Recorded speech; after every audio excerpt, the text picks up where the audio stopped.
If you look at the difference between Metro Detroit and the regions around the country, which are far more prosperous, and the same thing is true at the state level, the difference is not that their factory jobs pay more than ours. The difference is that they have a far higher proportion of their workers in professional and managerial occupations.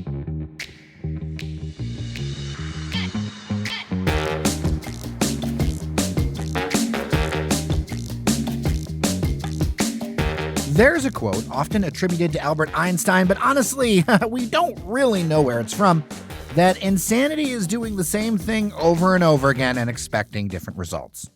Although I love this state and this region of Metro Detroit, I must be honest, under most metrics competitively, we are not keeping up. Younger adults continue to flow out, and although we are the Motor City, we've struggled to truly diversify beyond that for a number of reasons. Today's episode of Your Daily Detroit, I hope, makes you think. Feedback, as always, dailydetroit@gmail.com. It is Tuesday, April 11th, 2023. I'm J.R. Stays. Let's get started.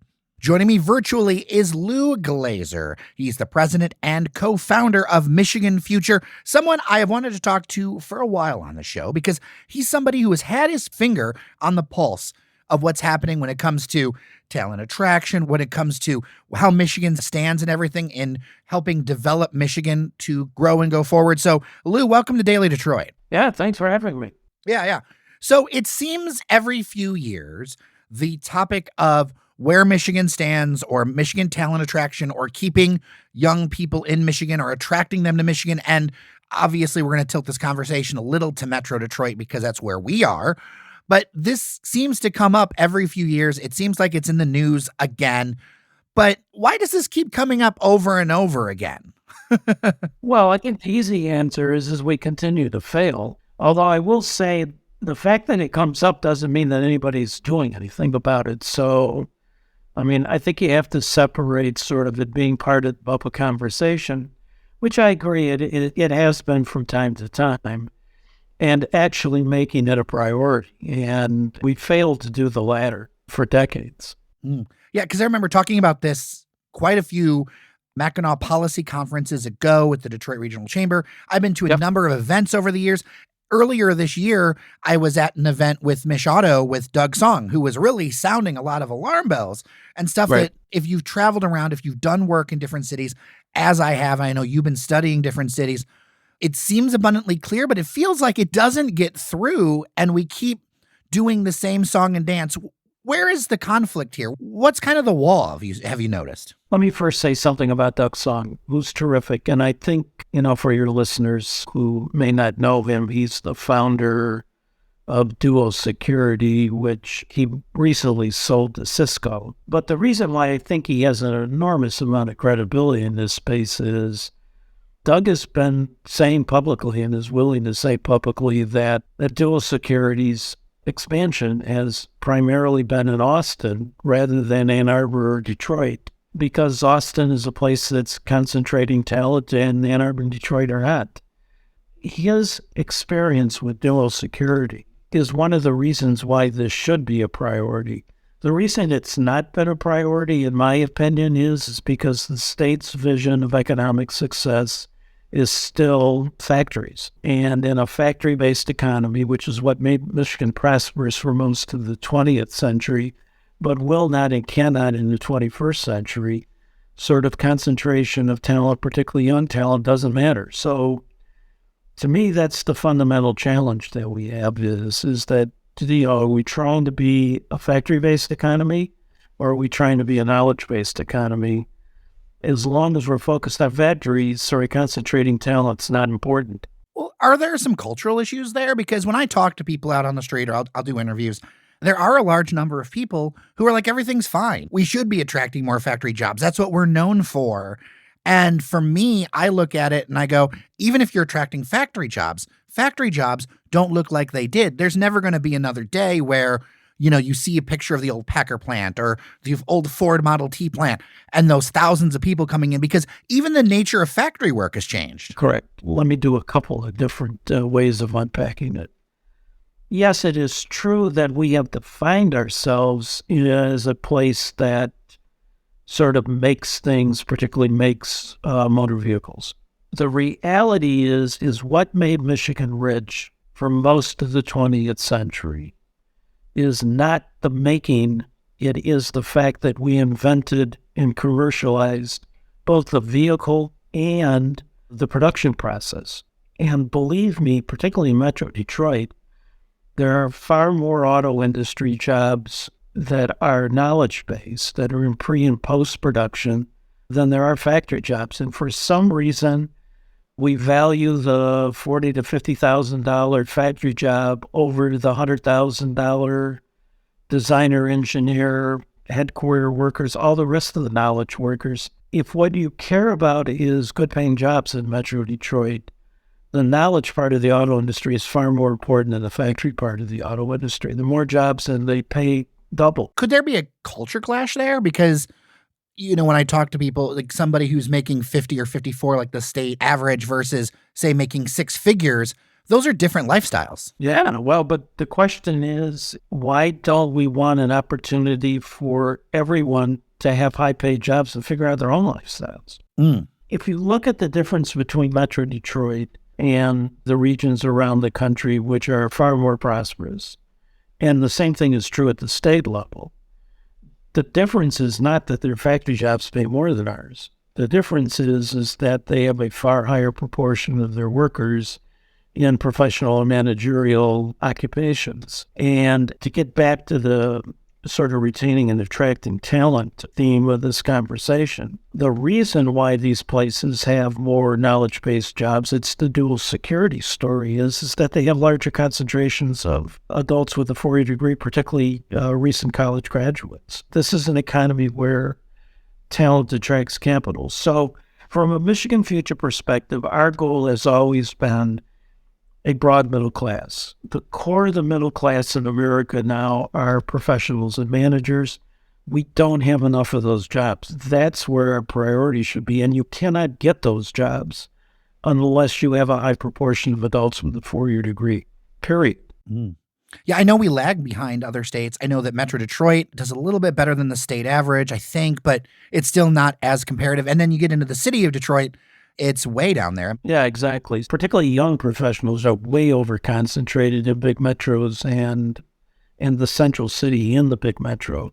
So that Detroit's a little above the national average is sort of irrelevant. We're way behind the leading edge regions, and the state's way behind the leading edge states in terms of the proportion of adults with a four-year degree. And part of that is fewer of the kids who grow up in Michigan get four-year degrees, but also we are still a net exporter of recent college graduates. There was just a really interesting new study that got some national press that compared at the state level the number of recent college graduates living in a state compared to those who graduated from the state. Michigan's minus 12%.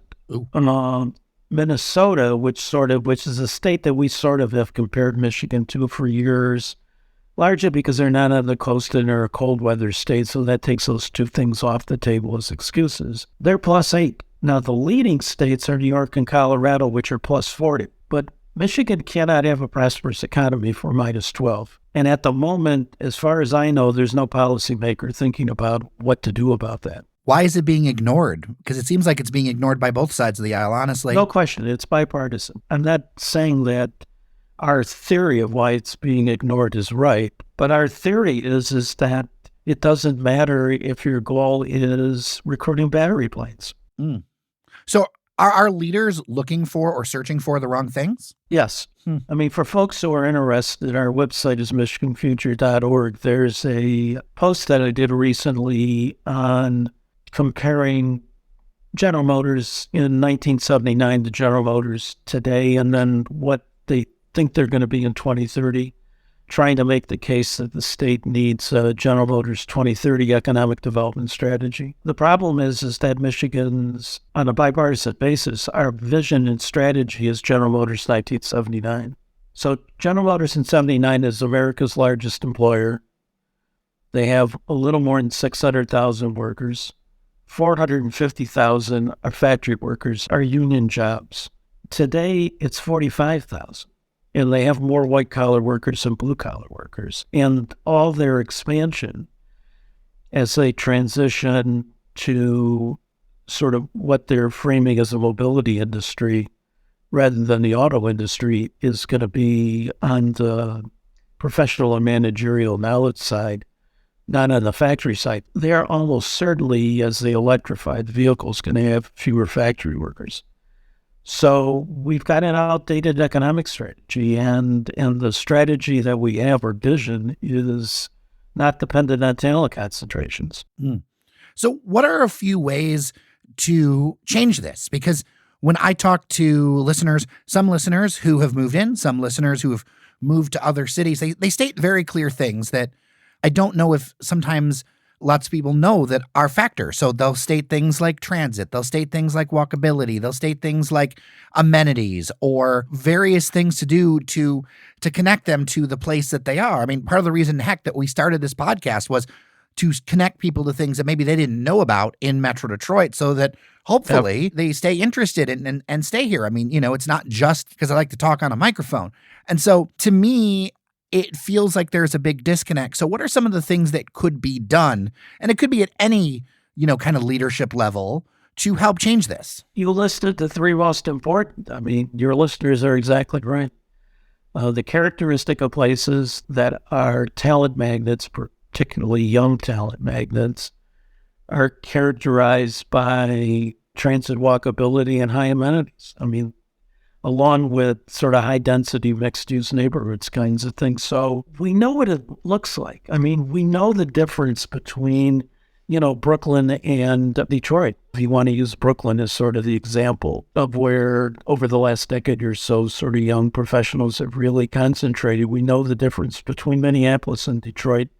We know the difference between, Madison and Lansing. We know the difference between, it's sort of not the right comparison, but we know the difference between Denver and Grand Rapids. There are a set of sort of quality of place characteristics that clearly are transit-led that have been the formula around the country for concentrating talent. And we've just chosen not to invest in any of that stuff here. Yeah, I will note for listeners that our population density, I was looking at a recent report from SMART, the bus system, looking at population density. And what I found interesting was they have a really hard job to do what they do because so many people are spread out so far and so many jobs are spread everywhere. And you only have a few select cities. Like there are some, of course, some dense blocks and things in the city of Detroit, but on average, it's not that kind of density that you're talking about. And if you look at high density places in the region, they're far and few between. And they're places that might surprise folks like Grosse Pointe Park or Ferndale or parts of Royal Oak, not all, but parts. Like it's interesting to see that the dense parts aren't necessarily in the city. I was reporting recently for public television that, and restaurant owners were really frustrated because their interest in Birmingham, they're doing okay because there's residents nearby, but downtown, because, with all the office cuts, it's not been rebounding, and in part because we don't really have that many residents in greater downtown. Amen. This is a lesson that we should have learned 20 years ago when, pre-pandemic, but it's certainly true post-pandemic. Successful downtowns are first and foremost high-density residential neighborhoods, period. So if your downtown is not a place where people live, you're not going to have a successful downtown. This sprawl that we have sort of spread out all over the place is sort of a conscious choice that Metro Detroit has made, and I think by and large the whole state has made. The lever that is the most powerful in creating density is rail transit. Because you end up getting development around the transit stops. And Metro Detroit has been anathema to thinking, the whole state, but particularly Metro Detroit's been anathema to thinking about that. So we've chosen to sprawl. We've chosen what Chris Lineberger calls drivable suburbanism rather than walkable urbanism. And the consequence of that is that you end up with a region that's characterized by low density and young people, but particularly young college graduates, before they have kids, are way over-concentrated in high-density neighborhoods. That's the main reason for the -12. Mm.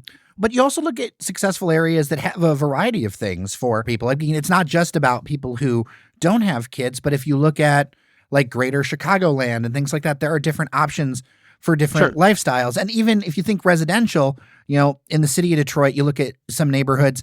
I'm a few blocks away from the Fisher Building, and you can see 5 lots behind my house, and it was a neighborhood that was full of houses. And yet Yep. we're not infilling like that. We will do one like low income, or we'll do a apartment block and be like, oh, that's great. But that's nowhere near what that neighborhood used to be in any way, shape, or form. I think that's exactly right. So from our perspective, the lesson that we should be learning from successful regions, and regions really matter more than states, and cities matter more than states, is we need to be creating walkable, high amenity neighborhoods with lots of transit. And if you get that, you will get high density development and you will get mixed use development.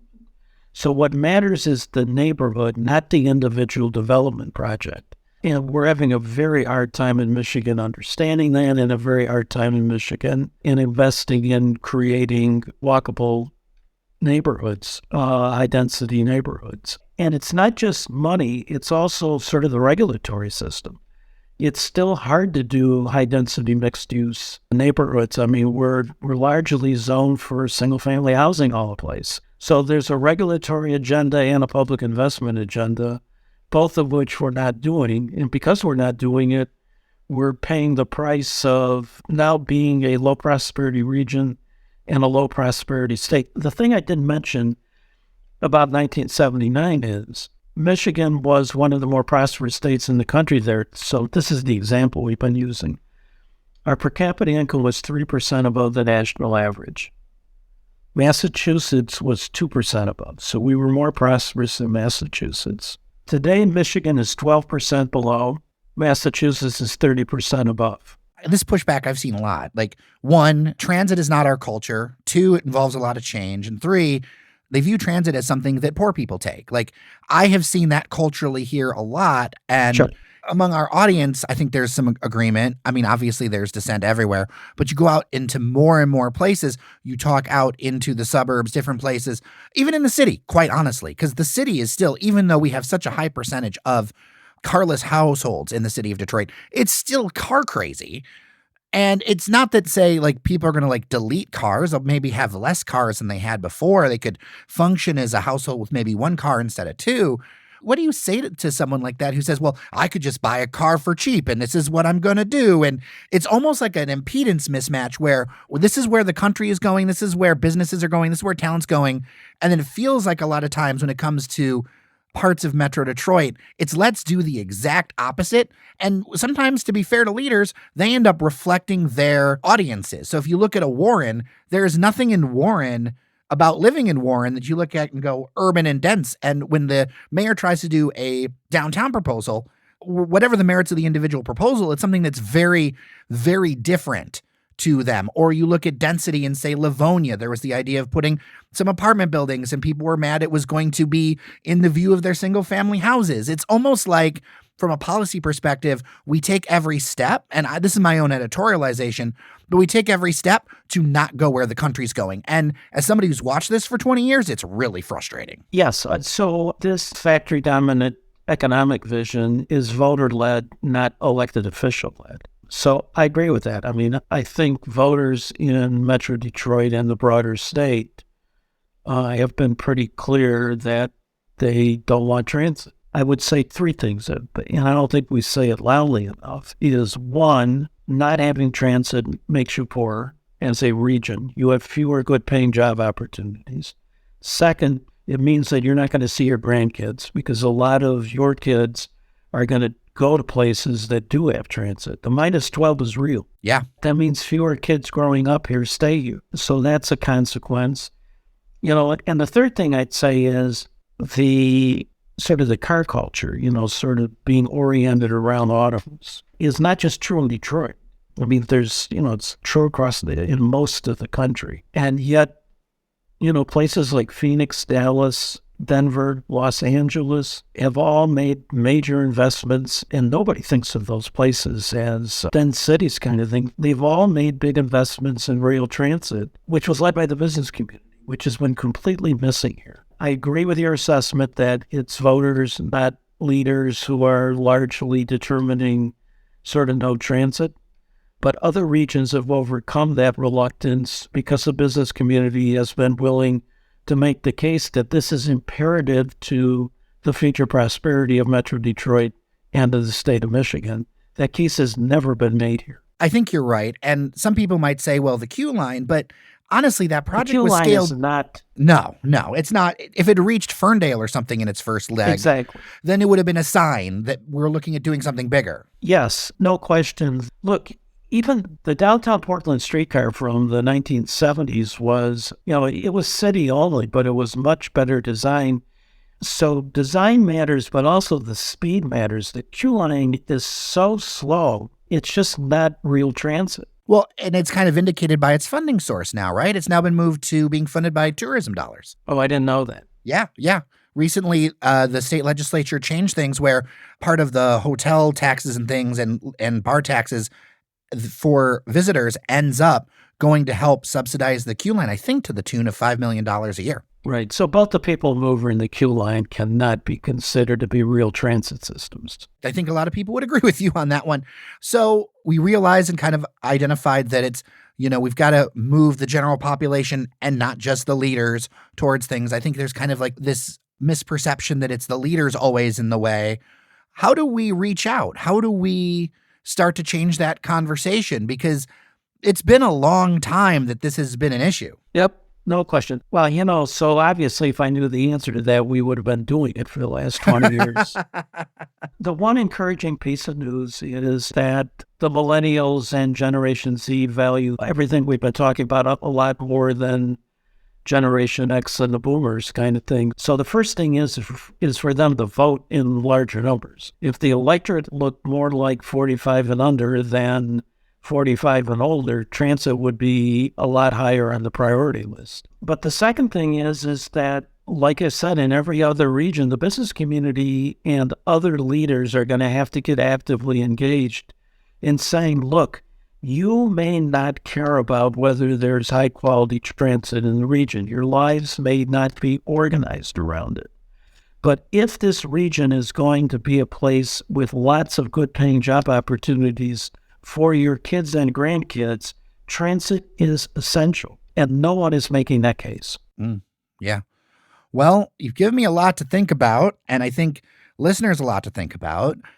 People want to help you. If people want to support what you're doing, if they want to learn more, what can they do? You got a website, other things going on? Yep. So everything's at michiganfuture.org. To get our thinking and our research and sort of our ideas. Certainly encourage people to sign up for the newsletter there. In terms of what people can do to help sort of push this walkable urbanism agenda, the single most important thing is to start talking to your local and state elected officials. They almost never hear from people that this is a priority. And it's much more powerful coming from voters than it is from organizations like Michigan Future. So instead of trying to work through us to get it done, just send an email, send a text, make a call. If you get a chance, talk one-on-one with the folks that represent you both in the city, but also in Lansing.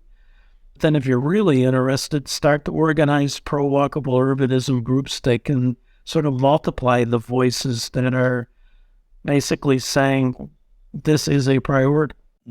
Yeah, and I've said this before on the show.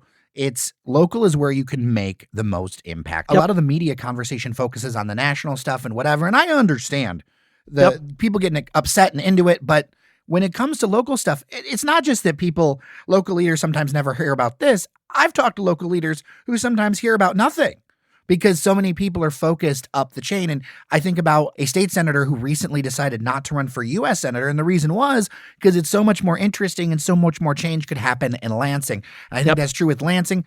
I also would say as a pro tip, whatever topic you're on, whether you agree with what we're talking about or disagree or are passionate about something completely different, talk to the municipality in which you live. So I agree. so I see a lot of people who are in the suburbs, and it's great to be interested in the city of Detroit, but talk to your city suburb because you're a resident there, and you'll have a lot more impact on saying, hey, even if you live in a small one, say, hey, I want to work together to make this happen, to have these things accessible. I want to raise up my community because I understand it's really sexy to be like, let's go at Detroit. But you know what?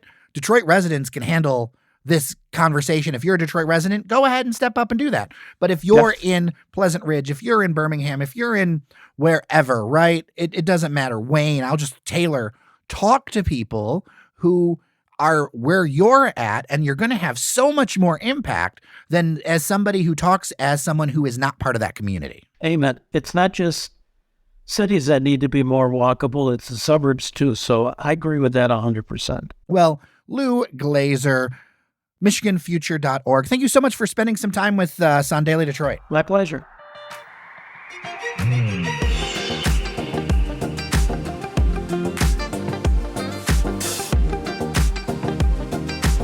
A little tough love today. If you've got feedback, thoughts, dailydetroit@gmail.com. As always, local media requires local support.